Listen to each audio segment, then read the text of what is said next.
questions to ask throughout a campaign with the confidence rising. I told WDF don't switch, good times are coming on even deep diving. Fan cams, reactions, watch along, still the pride of London thriving. The Eagles of South, they flying. Keep your eyes on us, we ain't hiding.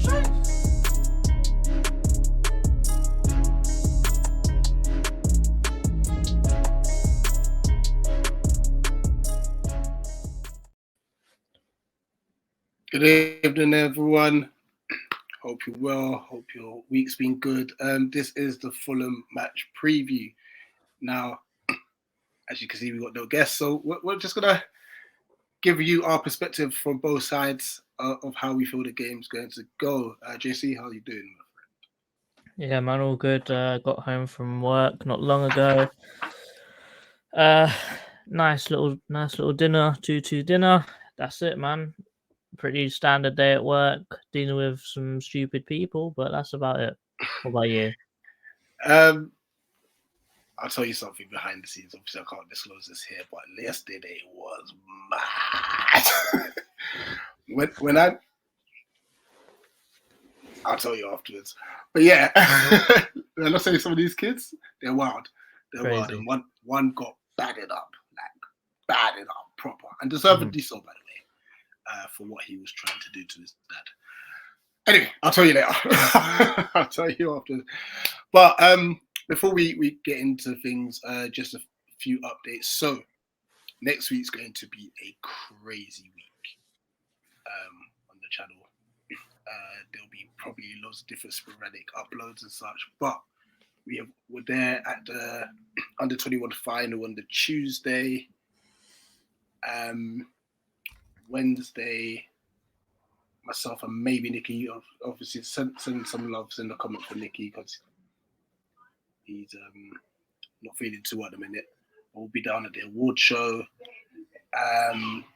Obviously, Friday we're gonna have our Forest preview because Thursday we're gonna trial something out for the first time. We are gonna cover the Manchester United versus Chelsea watch along, but have a couple Man United fans and a couple Chelsea fans live whilst the match is going on, doing the watch along. So hopefully that will be a good bit of laugh there as well. And on the weekend, we're going to have a kickabout Saturday early afternoon, and then hopefully all goes well and there's no disruptions to this. The live chip challenge for Nicky, which should hopefully be around at his house. Yeah, give or take about 3 p.m. live on that Saturday. And then Sunday we've got some, obviously the Forest game, so we've got the fan cams there for that game on the Sunday.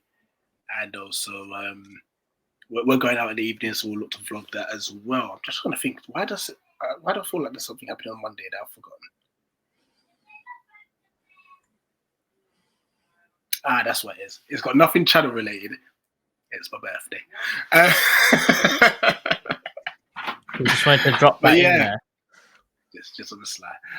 But yeah, let's get into it. But before we talk about Fulham, obviously the big news at the moment, which is circulating like crazy, is the possible reappointment of Roy Hodgson for a further year. I think this will be done with having Paddy McCarthy in the coaching role, and with the aim and possible aim of him taking over after Hodgson has done with that year. I'm torn about this, by the way. But JC, I'm going to let you start first. What's your thoughts on this news? I think Hodgson is an okay signing for next season, but only as a backup if the main plan doesn't work. Example with Fonseca, Slot, Hutter, Potter, whoever is first choice. As long as Roy Hodgson is not the first choice, I'm okay with it because we know what Hodgson can do. He's proved it last couple games, but I think for this club to really move on, we have to step away from the past and we have to start pushing forwards now.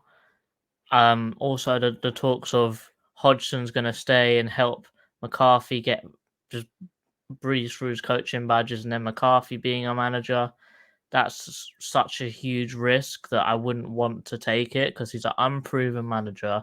He's only done it. He's only managed youth games. He hasn't had like to manage in even a proper league. I know the youth league is a league of football, but it's not a men's league of football. It's just completely different. So he'll need a few jobs here and there, but he can't jump straight into a Premier League job. And we've seen what happens with ex-players. Like Vieira didn't work. Gerrard didn't work. Lampard definitely ain't working. I know that the likes of Sean Dyche at Everton and Burnley worked, and he was an ex-player, Jurgen Klopp. But how many years of training did they do? They quit their career early to become coaches. They spent 20 years of learning a trade, going around smaller jobs, and then they get their chance at a big job because they've proved themselves worthy to get that job. So I think going straight into a Premier League job is just stupid.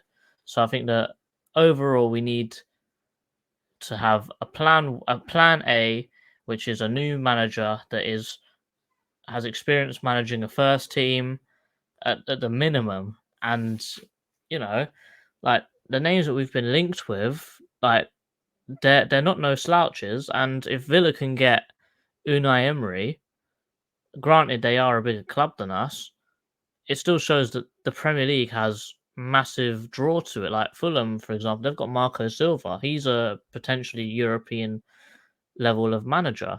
So all down the Premier League, you can get great managers. So I wouldn't be surprised if someone like us could get a Fonseca or a Slot, because it's not out the realm of possibility anymore of the Premier League. Anything can happen.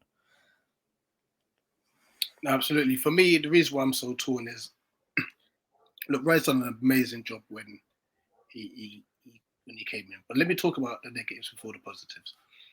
I just feel like there's a lack of planning from our club, in the sense of, like, we know that Ray was brought in strictly to just see us over the line, which he's done. So in my head, I was thinking, we've probably identified our targets, and one of those targets are going to come in. So if Ray ends up being the gaffer, if it's a case where our targets have said we don't fancy this project, then fair enough. Give it to Ray another year, and we keep looking. I agree on the aspect of Paddy. I feel he would need to actually get managerial job elsewhere, and then if he comes back to us, brilliant, because he already knows the club. The second aspect of this is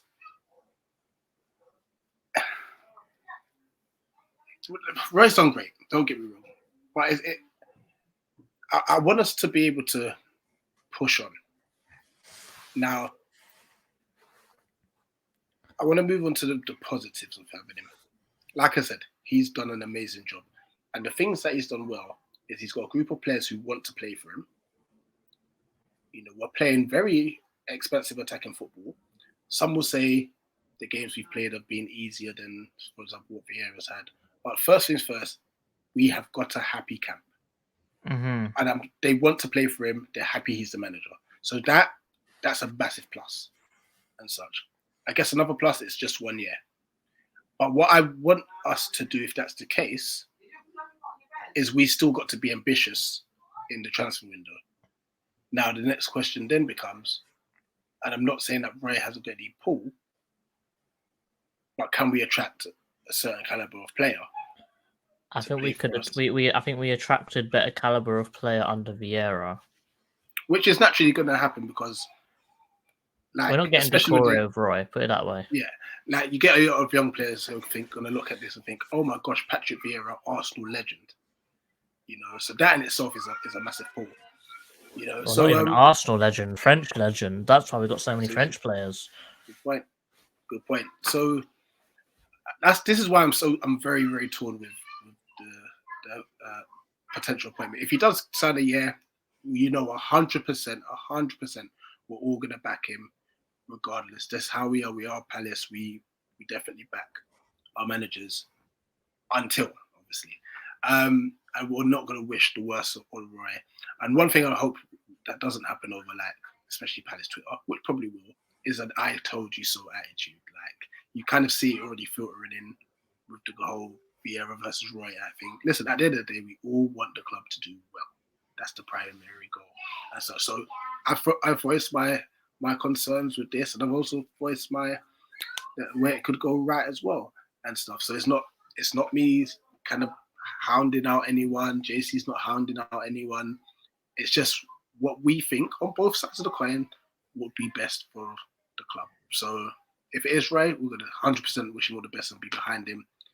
But I personally would like a new manager, and then we'll just try again. Like I think we shouldn't just quit every time a potential project doesn't work.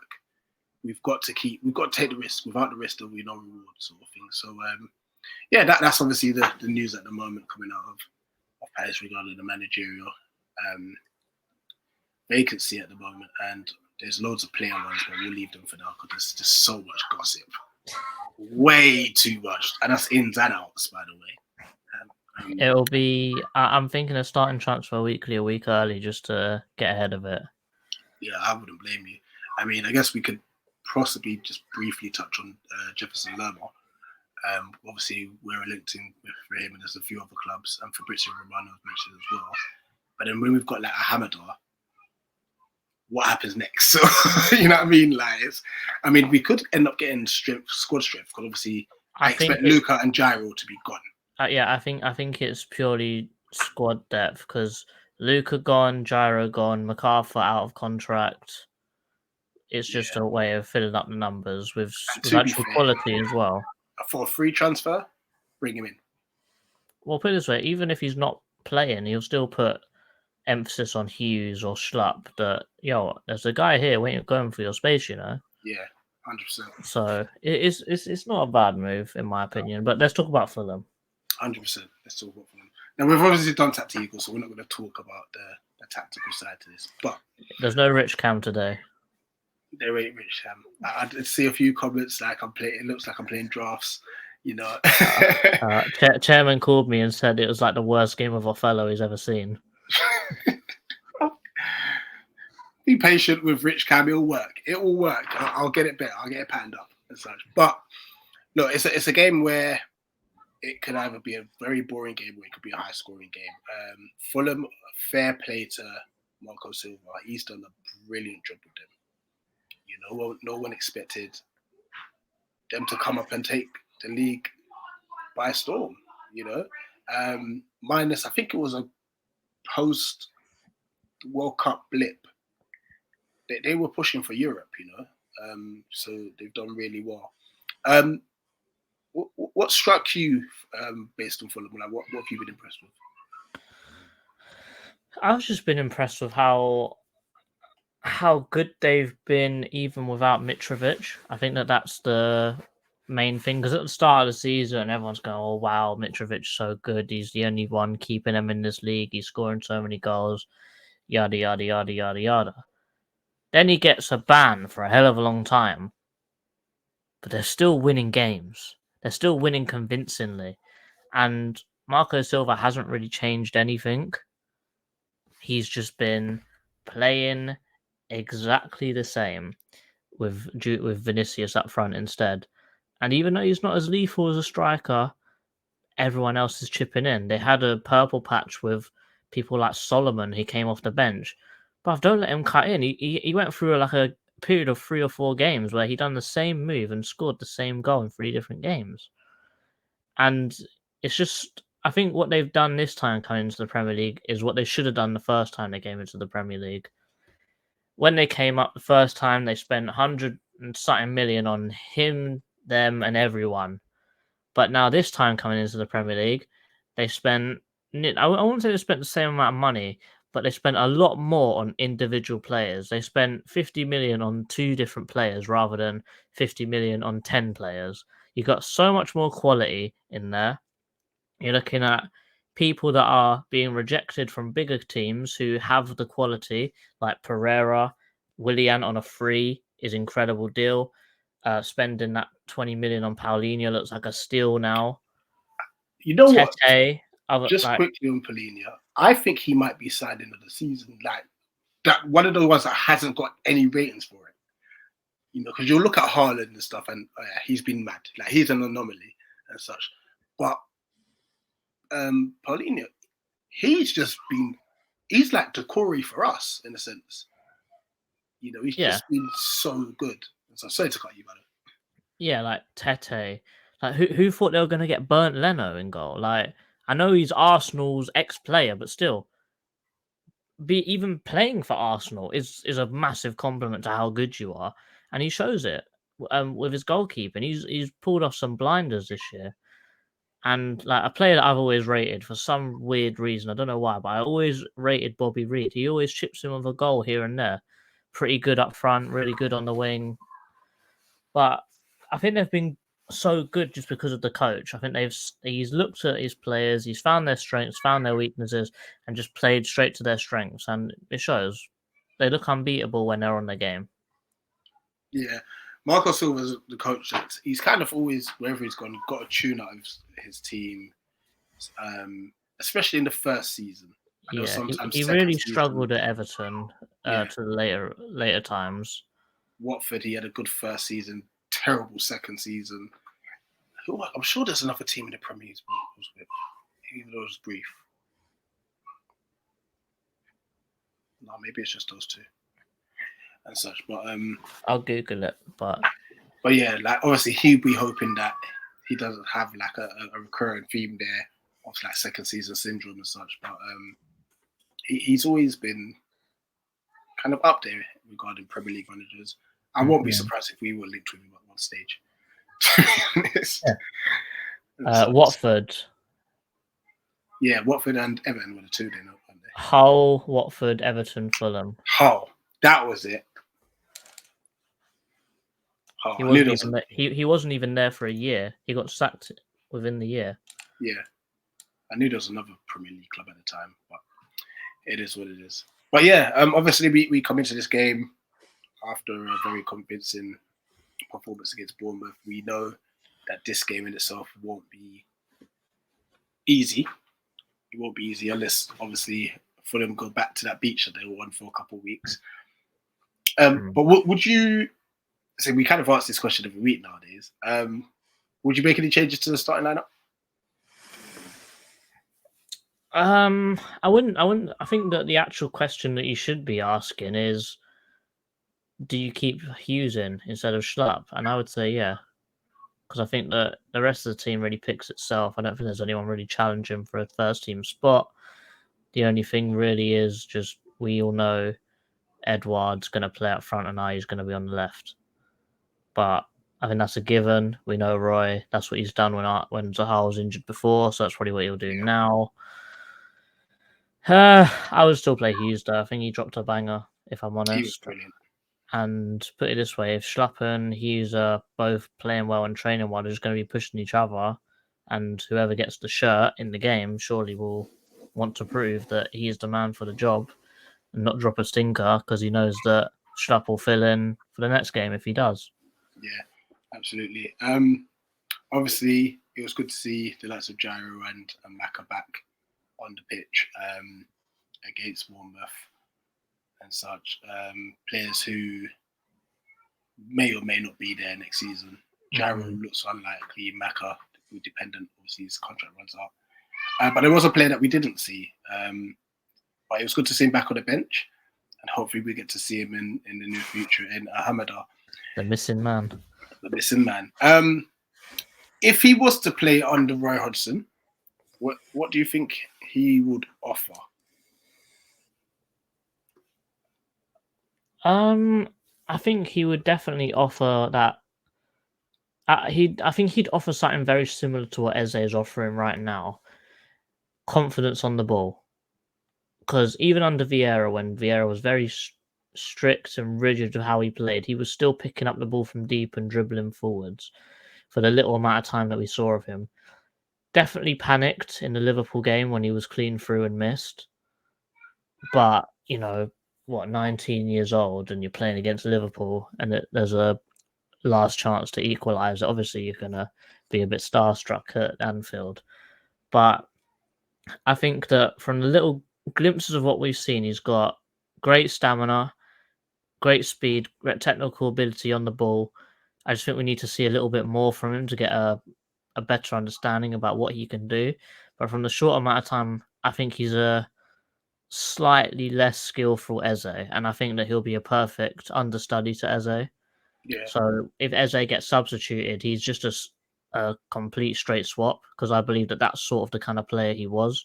I think when I first started scouting him after we were looking at him on Tactical, I was looking at him more of the mind of box to box DM.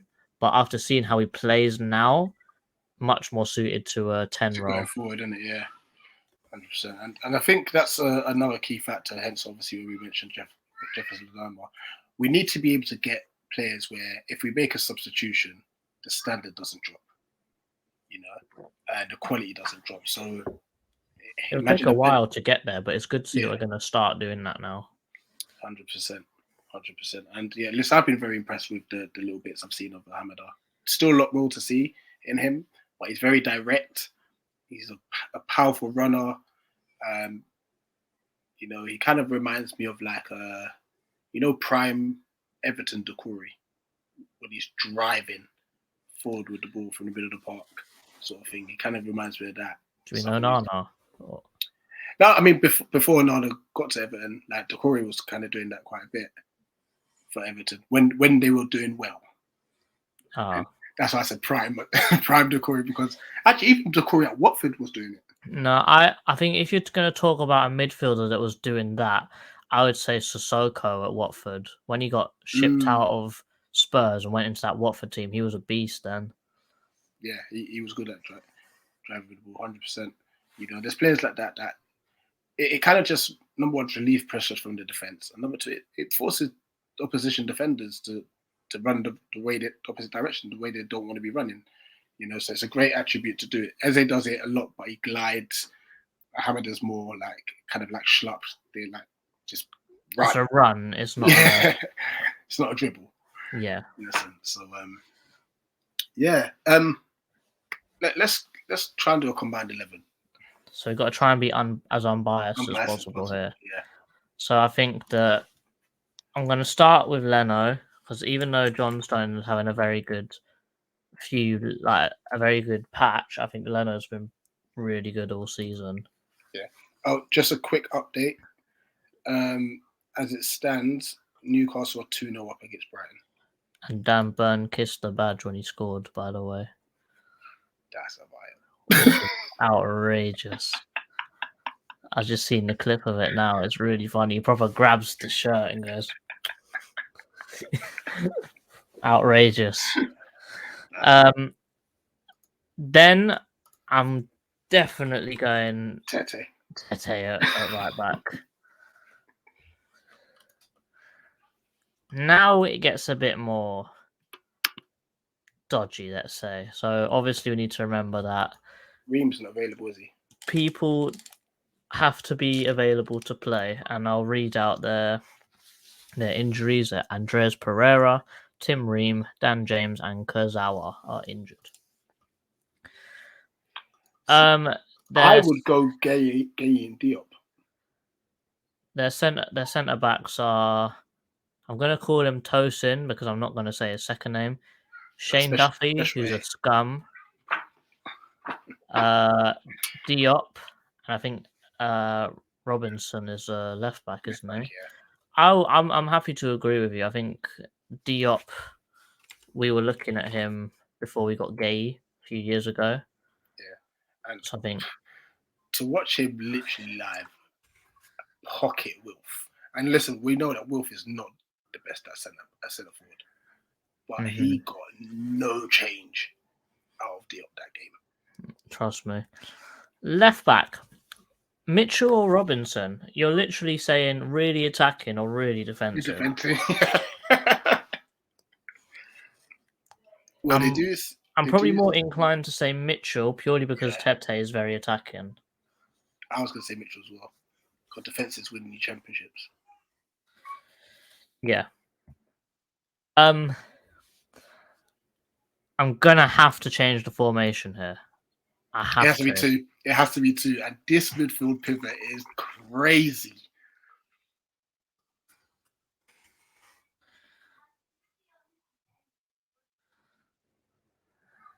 Where's Paul? Where is it? Paul? It doesn't No, help not the fact Paulinho. that is a very common surname. When did they last play? Saturday or Sunday? I'll try to see if it is first. How do I spell his name? Palh. There we go.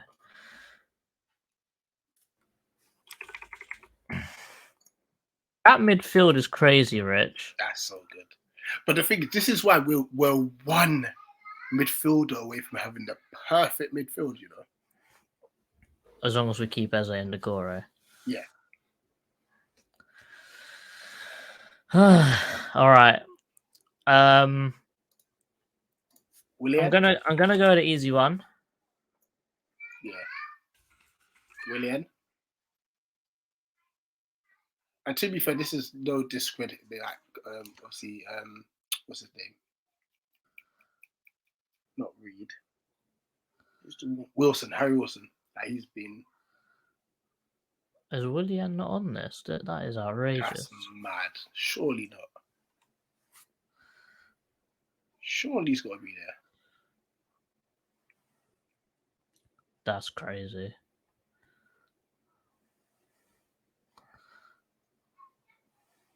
There's no way there can't be Willian.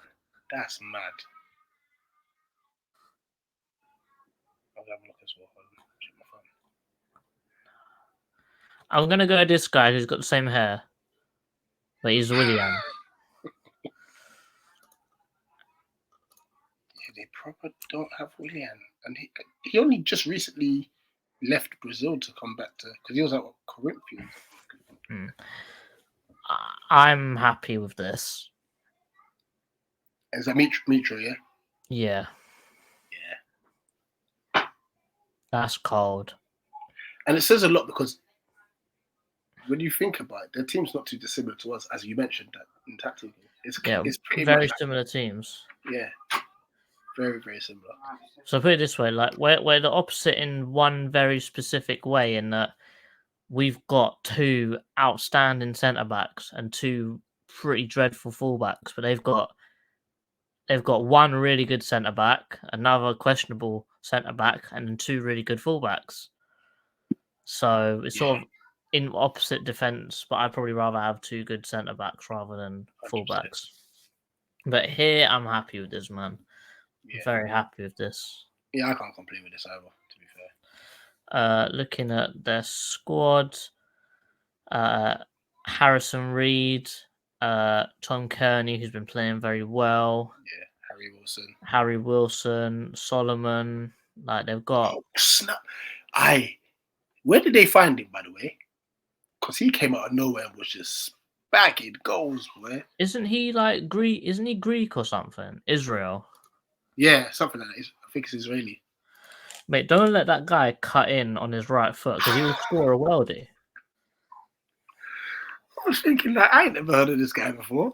Just slapping it top bins, bottom bins. Just cats. Crazy. Absolutely crazy. Right, predictions league. Obviously, Newcastle are playing Brighton as we speak, so that's the one fixture that hasn't been accounted for. I predicted 2-2, and it's currently 2-0 Newcastle, so my prediction's not looking too good right now. I can't remember what I predicted, actually. I think I might have said 2-1 Newcastle. Nope, I said 2-2 as well. Damn. It is what it is. Are you putting in a Nicky, mate? I would never risk it. Never risk it. But here we are. And you can't... don't disrespect me and tell me I'm pulling the Nicky. From when, look at these high scores, I look at what Nicky got.